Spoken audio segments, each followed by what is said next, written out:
Usted ha mencionado que Irán conoce la región. Sabemos que Arabia Saudí, Qatar, Kuwait y Bahrein están todos en esa región. Están ubicados allí. Tienen que entenderla. ¿Ve usted ese tipo de comprensión? En su opinión, ¿cuál es su percepción a medida que pasa el tiempo? ¿Va a cambiar? ¿Van a cambiar sus políticas hacia Irán, hacia Yemen, hacia Asia Occidental? ¿O van a insistir aún más en su manera de verlo?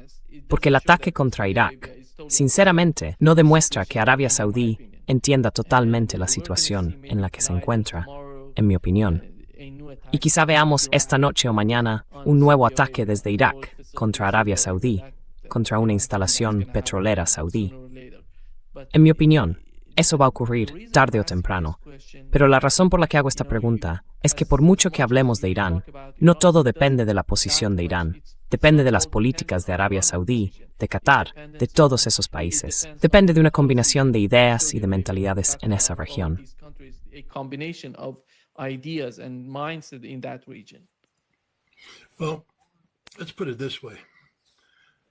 Bueno, planteémoslo así.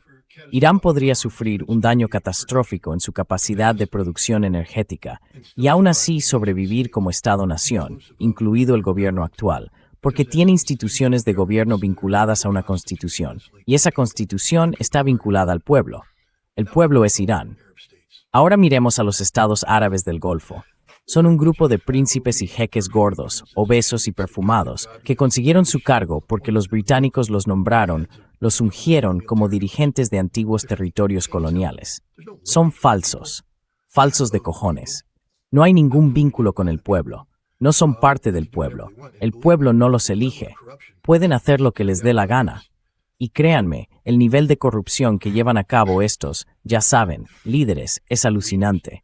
Si el pueblo llegara a conocer la verdad sobre lo que hacen sus dirigentes en su nombre, sobre cómo abusan de la riqueza nacional para sus propias perversiones personales, sería su fin. Así que estos estados árabes del Golfo se enfrentan a su propia supervivencia existencial futura. Necesitan poder producir energía para generar la riqueza que sostiene su existencia. Y parte de esa existencia consiste en sobornar al pueblo. Ya saben, tienen tanta riqueza petrolera que dan subvenciones, regalan coches, hacen lo que sea. Es un soborno al pueblo, pero la inmensa mayoría va destinada a mantener un estilo de vida que resulta fascinante.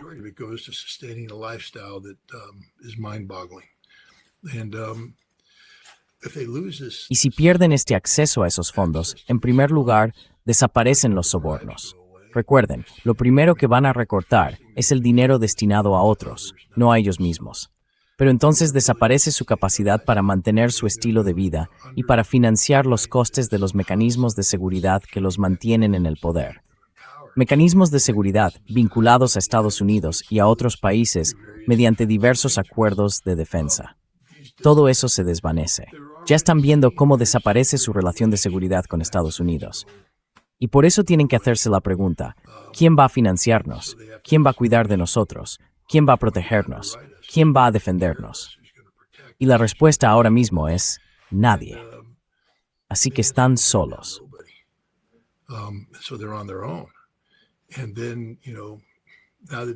Y entonces ya sabe, ahora se vuelven realmente débiles, porque basta con que Irán lance o que las milicias populares de Irak lancen algunos ataques que eliminen la producción de energía.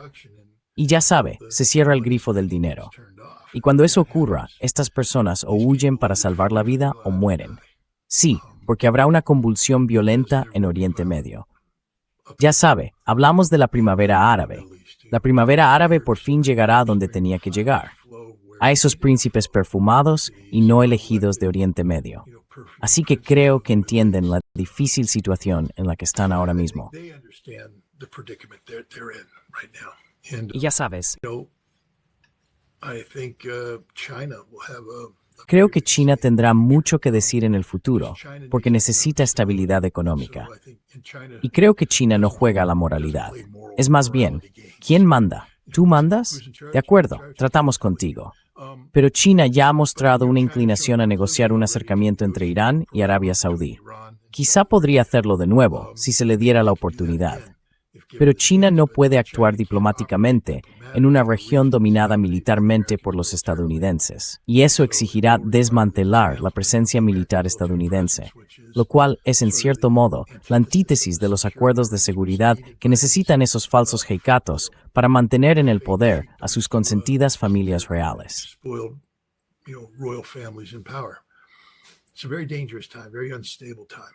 Es un momento muy peligroso, muy inestable, pero Irán tiene todas las claves. Irán puede acabar con la existencia de todas y cada una de las clases dirigentes árabes del Golfo en una semana. Lo único que tiene que hacer es lanzar sus misiles. Pero ya sabe, tenga cuidado con lo que desea. A veces, el caos y la anarquía que vendrían después quizá no merezcan la pena.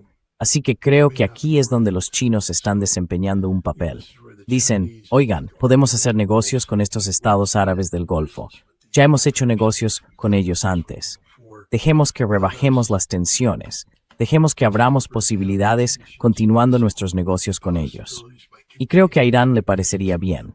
Irán, ya sabe, no es el Irán de los años 80.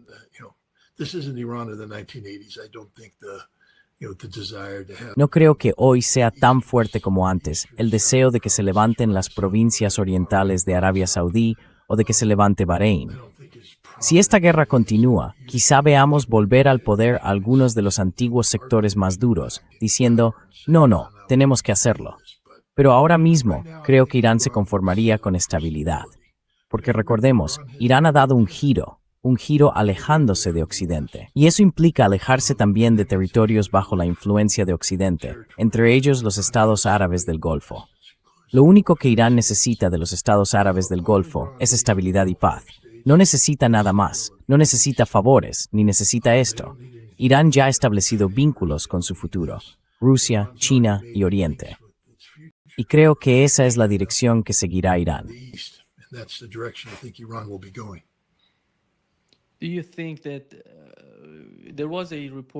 ¿Cree que hubo un informe de Reuters ayer que decía que Estados Unidos recientemente ha estado utilizando HIMARS y ATAC-MS y ya sabe, estaban atacando la parte occidental de Irán, justo junto a la frontera con Irak, en esa provincia? Y parece que Reuters, en un informe reciente de ayer, informó de que Estados Unidos está quedándose sin esos misiles ATAC-MS y PRSM, misiles de precisión, y están utilizando. El lanzar esos misiles es de 250 a 300 kilómetros, si no me equivoco. The range of these missiles is 250 or 300 kilometers, if I'm not mistaken. And this is one part if they try to go on offensive. Esta es una parte si intentan pasar a la ofensiva, Scott. La otra serían los cazas utilizando misiles de largo alcance, como los misiles Tomahawk y otros de ese tipo, que pueden lanzar desde lejos de las fronteras iraníes.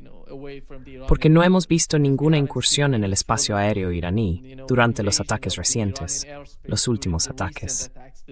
Supongamos que Donald Trump sigue considerando una nueva ronda de guerra con Irán.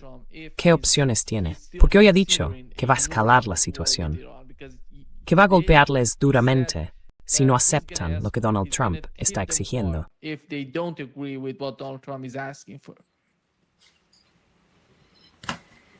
Quiero decir, las palabras normalmente no matan a la gente. Podrían conducir a políticas que maten a gente. Pero decir que vas a destruir Irán y destruir Irán son dos cosas totalmente distintas. Como has señalado, la escasez de armas que existe en Estados Unidos ha llevado a mecanismos diferentes para emplear violencia cinética contra Irán. Nos estamos quedando muy cortos de armas de largo alcance lanzadas desde aeronaves. Así que, con los aviones, hemos tenido que usar lo que se llaman HODAM, que son bombas con equipos de guiado por satélite que les permiten planear.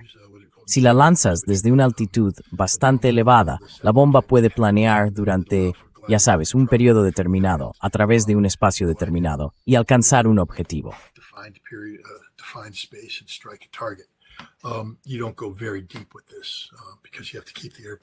No se profundiza demasiado en esto, porque hay que mantener el avión fuera del alcance de las defensas aéreas.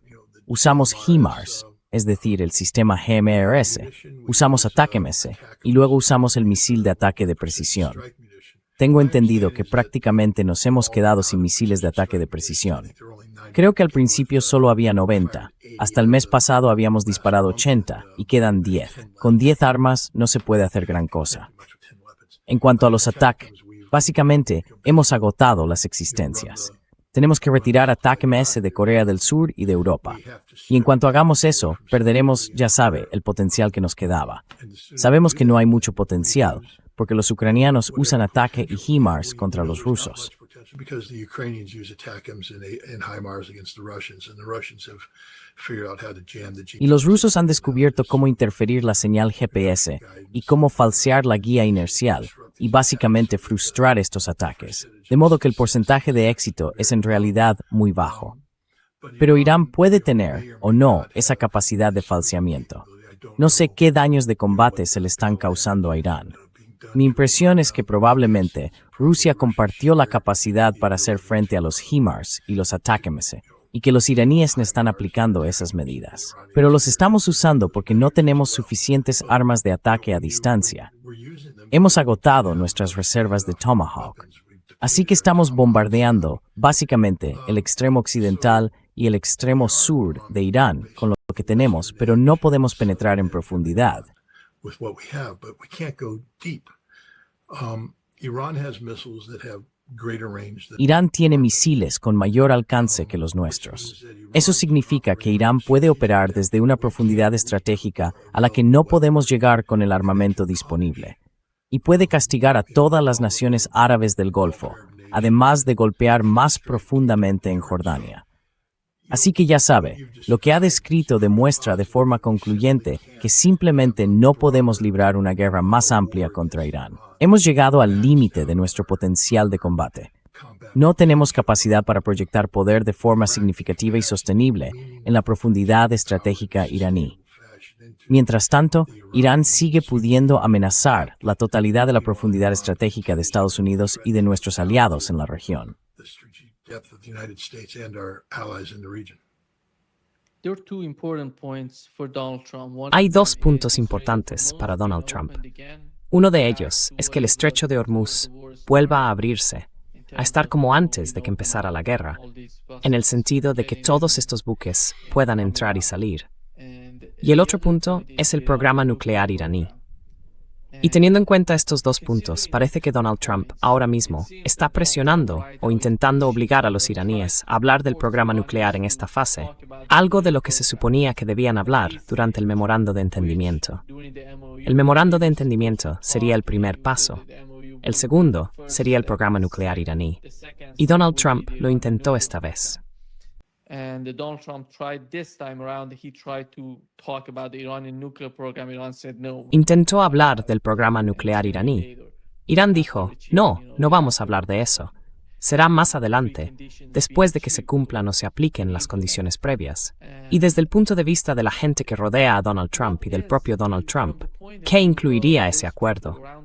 Ese acuerdo que incluiría, ya sabe, el estrecho de Hormuz, junto con Irán, y el programa nuclear. ¿Y cómo ve la posibilidad de alcanzar algún tipo de acuerdo nuclear entre Irán y Estados Unidos, cuando sabemos lo difícil que es para Donald Trump y su administración levantar las sanciones primarias y secundarias?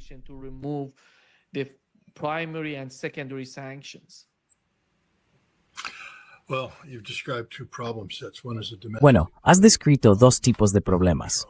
Uno es un problema político interno para Donald Trump en relación con las sanciones.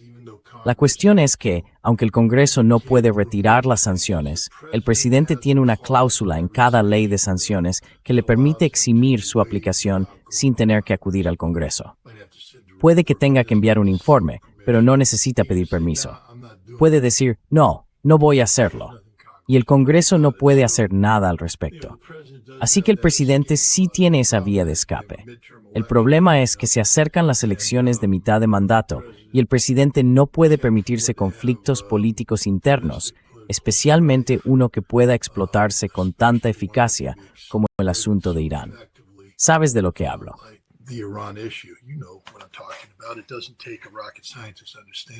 No hace falta ser un científico espacial para entender que basta con que Laura Loomer diga que murieron 50,000 manifestantes iraníes. Y entonces, en la mente de un porcentaje significativo de los estadounidenses conservadores, eso se convierte en la verdad. Y eso hace difícil que el presidente actúe políticamente, porque entonces habrá oposición en el Congreso. Así que el presidente tiene una batalla cuesta arriba que librar en ese aspecto. Como ya he dicho antes, hay un acuerdo en marcha. Si yo fuera el negociador, no quiero echarme flores, pero si yo fuera el negociador, tendríamos un acuerdo. No tengo ninguna duda de que tendríamos un acuerdo. Ya te lo expuse antes. El acuerdo sería entre Irán y Omán sobre el estrecho de Hormuz, donde Estados Unidos se asegura una posición en la parte omaní.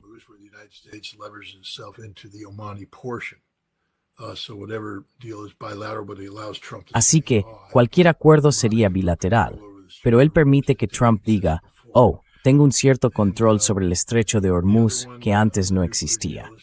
Y la otra cuestión, sobre el acuerdo nuclear, sería que Irán aceptase básicamente el acuerdo negociado por Omán el 27 de febrero, que estaba listo para firmarse cuando Estados Unidos bombardeó el 28 de febrero, y volviera a ese acuerdo. Y la forma de venderlo, es decir, que este es un acuerdo mejor que el CHAPOA que firmó Barack Obama. Y eso le da a Trump una salida política. Con esas dos salidas políticas, creo que Donald Trump podría retirarse, ocuparse simplemente de los asuntos políticos internos y dejar el desmoronamiento de la posición de Estados Unidos en Oriente Medio al próximo presidente, ya sabes, porque hay cosas que se pueden hacer.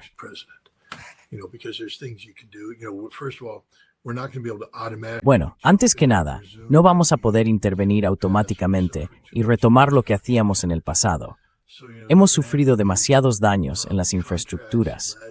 Así que habrá que adjudicar contratos. Habrá que negociar contratos con gobiernos anfitriones que quizá no estén muy encantados de que sigamos con esta relación. Hay fondos que tienen que asignarse. Y hay muchas cosas que pueden hacerse a nivel interno y político sin que Trump tenga que decir, me estoy retirando de Oriente Medio. Pero lo cierto es que nos estamos retirando de Oriente Medio. Y luego que la próxima administración deshaga eso y se le eche la culpa a ella. Son el tipo de maniobras políticas que serían posibles si Donald Trump fuera un actor racional. No lo es. Así que no sabemos qué va a pasar. ¿Hasta qué punto está implicada la administración Trump en el apoyo a Ucrania en la guerra que mantiene contra Rusia, Scott?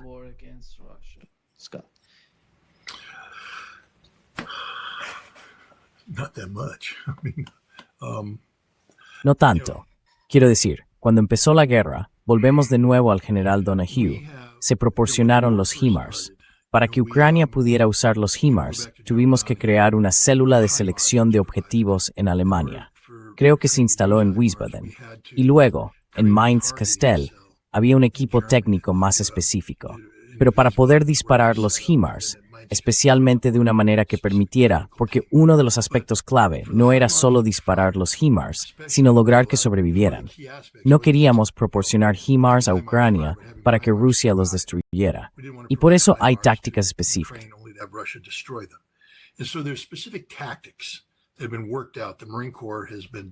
Ya se han desarrollado. El Cuerpo de Marines ha estado desarrollando esto. Aterrizar un C-130, bajar los HIMARS, descargar los datos de objetivos, disparar, volver a subirlos y despegar antes de que nadie sepa qué ha pasado. Pero eso requiere un conjunto específico de algoritmos de selección de objetivos que se descargan en función de dónde estén. Así que inspeccionan previamente un lugar. El C-130 aterriza, salen, boom, confirman, se cargan los datos, disparan. Y para sobrevivir, Ucrania necesitaba lo mismo.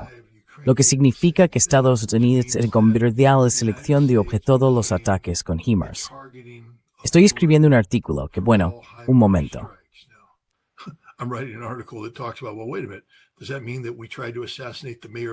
¿Eso significa que intentamos asesinar al alcalde de Gorlovka en septiembre de 2022? Sí. ¿Eso significa que atacamos deliberadamente un teatro donde unos niños estaban practicando ballet en noviembre de 2022? Sí. Significa exactamente eso, porque no podrían haber disparado esos misiles sin nosotros. Donahue creó un sistema. Así que básicamente, Estados Unidos localizaba los sitios desde los que iban a disparar. Los ucranianos se desplazaban hasta allí y nosotros recibíamos su paquete de objetivos. Después aprobábamos ese paquete de objetivos enviando los datos. No lo llamábamos.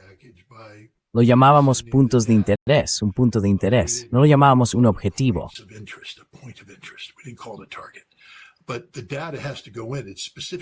Pero hay que introducir los datos. Son datos específicos, programados. No es simplemente ya sabe que la gente diga, vamos a poner mi ubicación y su ubicación.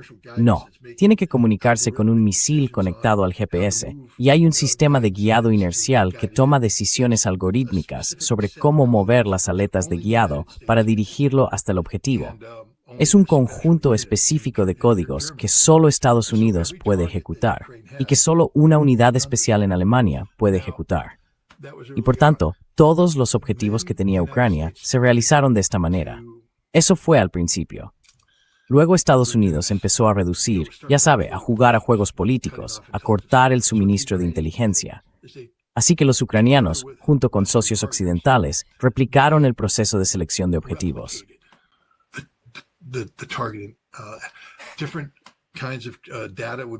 Se incorporaban distintos tipos de datos y básicamente replicaron el código para que los ucranianos pudieran introducir sus propios datos de objetivos para los HIMARS. Así que hoy sabemos que los ucranianos tienen cierto grado de autosuficiencia en ese ámbito. Por tanto, cuando Estados Unidos dice que les está negando el acceso a inteligencia, que aún se lo estamos negando, los ucranianos tienen formas de sortearlo. Pero aún así, no es suficiente, porque los rusos tienen su propia capacidad para bloquear las señales de GPS y cosas de esa naturaleza.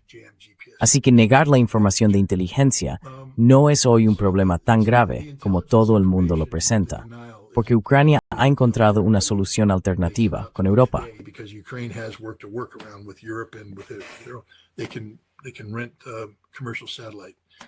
Pueden alquilar imágenes comerciales por satélite, y lo hacen. La cuestión son los sistemas de armamento, y en particular el más importante, la defensa antiaérea. No nos andemos con rodeos. El misil PAC-3 es el único que funciona frente a las capacidades rusas de misiles balísticos. Contra los drones, ya sabe, pueden funcionar otras cosas, pero el PAC-3 es el único que tiene una mínima posibilidad de derribar un Iskander. Prácticamente no hay ninguna posibilidad de derribar un Zircon o un Kinzhal. En un combate real, no ocurrirá nunca. Pero el PAC-3 sí les permitió frenar algunos de los ataques con Iskander y después liberar capacidad para enfrentarse a los Caliber y luego a los drones.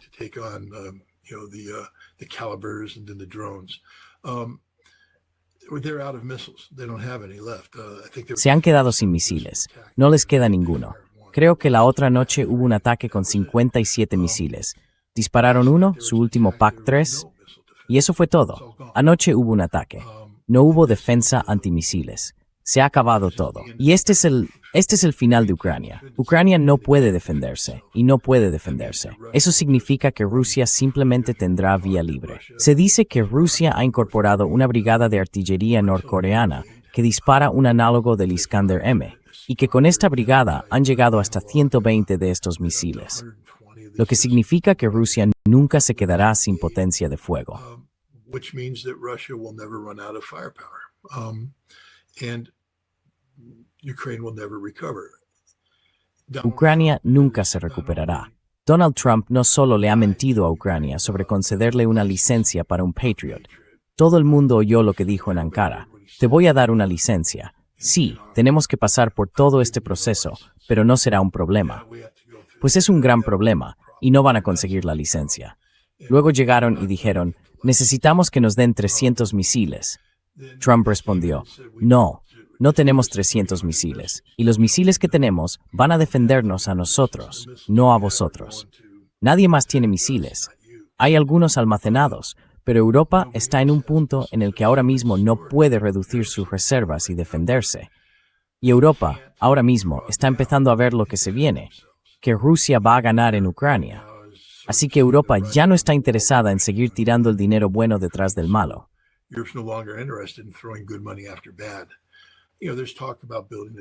Se habla de construir un sistema conjunto, ya sabe, el Franken-SAM, creo que así se llama el sistema ucraniano de defensa aérea. Pero necesitan componentes, necesitan piezas. Eso significa que no tienen un sistema de misiles. Y aunque lo tuvieran, todavía tendrían que fabricarlo o ensamblarlo. Y claro, no hay defensa aérea. Sí, ya sabe, allí donde se construye el Franken-SAM, allí irá. Con el tiempo, creo que Rusia va a mantener el nivel y la intensidad de estos ataques. Van a destruir por completo la capacidad industrial de Ucrania y toda su infraestructura civil en lo relativo a la distribución de bienes, etc., combustible, alimentos, suministros. ¿Por qué? Pues porque ya sabe, Zelensky permitió estúpidamente que la campaña se ampliara y atacara refinerías de petróleo.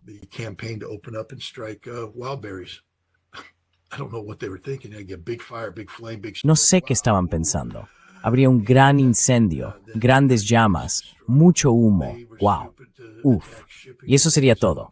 Después todo queda destruido. Fueron estúpidos al atacar la navegación en el Azov, estúpidos al atacar la navegación en el Caspio. ¿Cómo respondió Rusia? Cerró el Mar Negro. Ucrania ya no tiene acceso al Mar Negro. Ya saben, se acabó. Y Estados Unidos no puede hacer nada para darle la vuelta a esto. Esa es la realidad. Así que ahora Estados Unidos, ya saben, estamos empezando a trasladar a la OTAN la responsabilidad de suministrar a Ucrania. Y nos estamos retirando porque llegará un momento Kabul. Ya saben de qué hablo.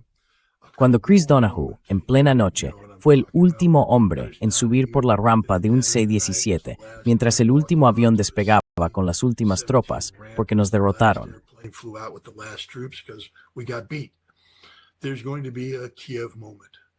Va a llegar un momento como el de Kiev, en el que se vaya el último estadounidense. Y será pronto. Ucrania no puede sobrevivir. El presidente de Ucrania puede celebrar reuniones y decir palabras grandilocuentes una tras otra, pero la realidad es que no hay defensa aérea. Y sin defensa aérea no puedes sobrevivir. Sin defensa aérea no puedes hacer nada de lo que estás planteando. ¿Cómo puedes construir una fábrica para producir sistemas de defensa aérea si no tienes defensa aérea para proteger la fábrica? Rusia ya ha demostrado que puede atacar en cualquier lugar de Ucrania cuando le dé la gana. Están atacando Leópolis cuando quieren. Ucrania no puede hacer nada para impedir que esto ocurra, así que solo va a empeorar.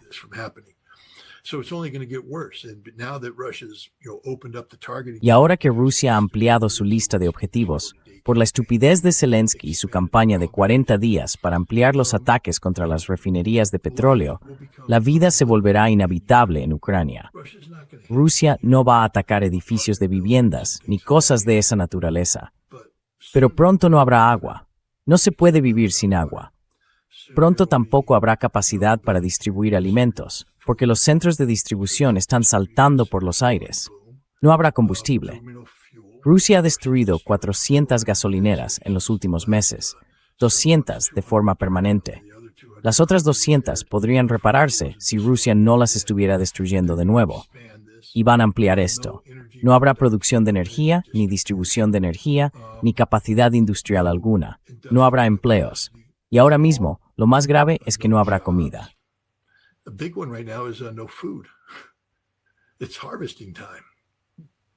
Es tiempo de cosecha. No hay diésel para las cosechadoras, absolutamente nada. Y aunque cosechen, no pueden llevarlo al mercado. No pueden distribuirlo dentro de la propia Ucrania ni exportarlo para ganar dinero. Hasta el 60% de la economía ucraniana está ahora paralizada. Ucrania se está muriendo. Es un estado moribundo. Rusia la está matando mientras hablamos. Y Estados Unidos no puede hacer nada para cambiar esta realidad. Nada. Sigo teniendo curiosidad por saber por qué Kash Patel va a Rusia en octubre. Hablabas de que iría a mediados de octubre. Quizá esto sea una nueva dirección, porque el único ámbito en el que hemos tenido conexión de ida y vuelta ha sido el intercambio de inteligencia, asuntos de seguridad. Ha habido avisos sobre terrorismo y cosas de esa naturaleza, intercambio de información en este sentido.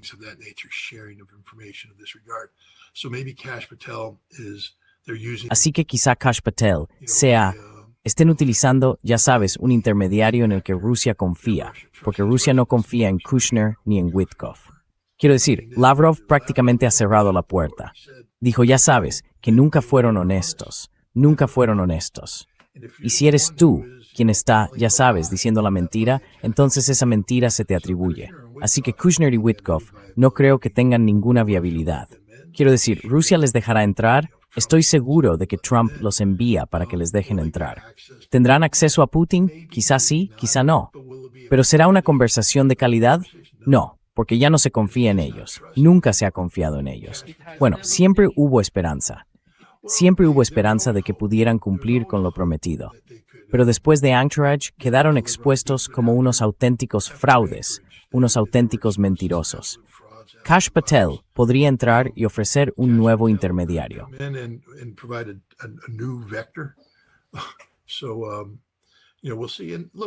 Así que ya veremos. Y miren, como alguien que viaja con frecuencia a Rusia porque quiero mejores relaciones entre Estados Unidos y Rusia, espero que Kash Patel tenga éxito. Porque repito, un posible conflicto entre Estados Unidos y Rusia, ya sea por Ucrania, por los países bálticos o por el Ártico, haría que Estados Unidos actuara desde una posición de debilidad. Eso significa que se usarían armas nucleares tácticas desde el principio, y eso significa el fin del mundo. No necesitamos esto, no queremos esto, no deseamos esto. Lo que necesitamos y queremos es paz. Para cuando Kash Patel llegue en octubre, creo que la cuestión ucraniana estará aún más definida de lo que está ahora. Vemos a los rusos avanzar rápidamente contra Sloviansk y Kramatorsk. Vemos avances en Zaporilla. Vemos una reversión de la mala suerte que afectó a Gerson y Crimea.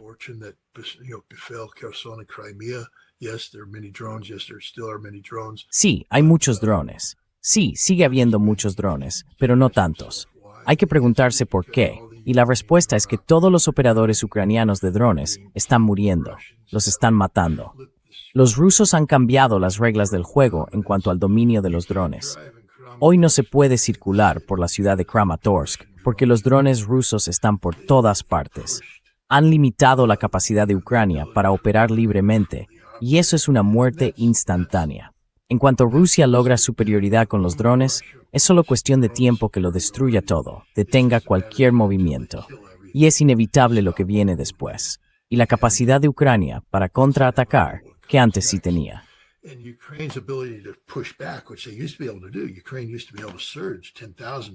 Ucrania antes podía desplegar 10.000 drones al día. Imagínese ser operador de drones ucraniano y poder hacer volar, boom, volar, boom, volar, boom durante todo el día porque hay drones sin fin. Ahora no. Hacen volar, boom, volar. Se acabaron. Tengo que esperar al reabastecimiento. Pero cuando llega el reabastecimiento, detectan drones rusos. Boom, están muertos. O salen a recuperar un dron de reconocimiento, los localizan. Boom, están muertos. El trabajo más peligroso del mundo hoy es ser operador de drones ucraniano. Están muriendo en masa. Y las fábricas que antes podían operar sin sufrir consecuencias están siendo destruidas por Rusia mientras hablamos. Cada noche, una nueva fábrica de drones queda reducida a cenizas.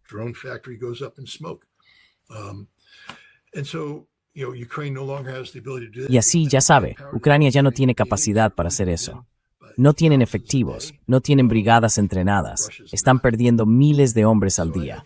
Rusia no. Así que creo que vamos a ver un importante vuelco de la situación de Ucrania en el campo de batalla. Y a medida que haga más frío, que empiece a helar, no habrá calefacción, no habrá agua, no habrá comida. Ya se ve desesperación política en Ucrania, con miles, decenas de miles de personas en las calles exigiendo una reforma política. No creo que esas personas vayan a desaparecer. Y creo que cuando empiecen a tener hambre, sed y frío, esto muy bien podría ser el fin del régimen de Zelensky.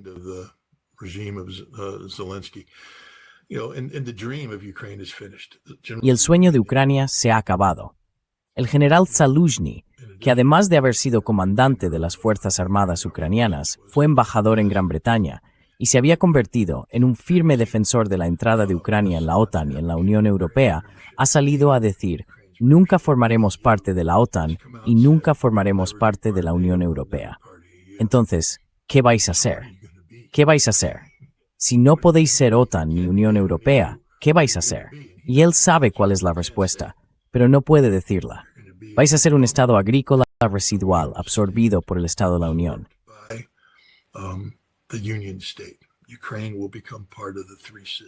Ucrania pasará a formar parte de las tres hermanas, Rusia, Bielorrusia y Ucrania.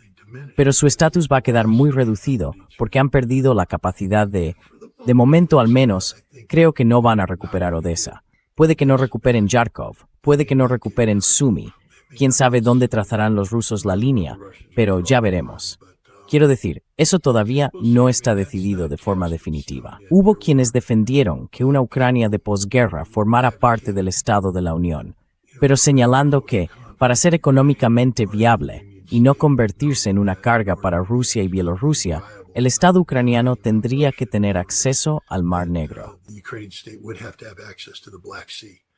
But that Ukraine could never be governed by Pero anybody. Ucrania nunca podría estar gobernada por nadie contaminado por el veneno de Zelensky.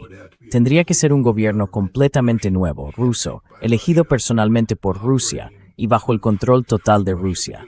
Porque Rusia no puede permitir que una Ucrania hostil o neutral tenga acceso al Mar Negro. La única forma de que Ucrania tenga acceso al Mar Negro es que sea una Ucrania subordinada o una Ucrania políticamente alineada con Rusia. Y hacia ahí nos dirigimos. Es una derrota total, potencialmente la destrucción total de Ucrania. Y no hay nada que Estados Unidos pueda hacer para impedirlo. Nothing the United States can do to stop it.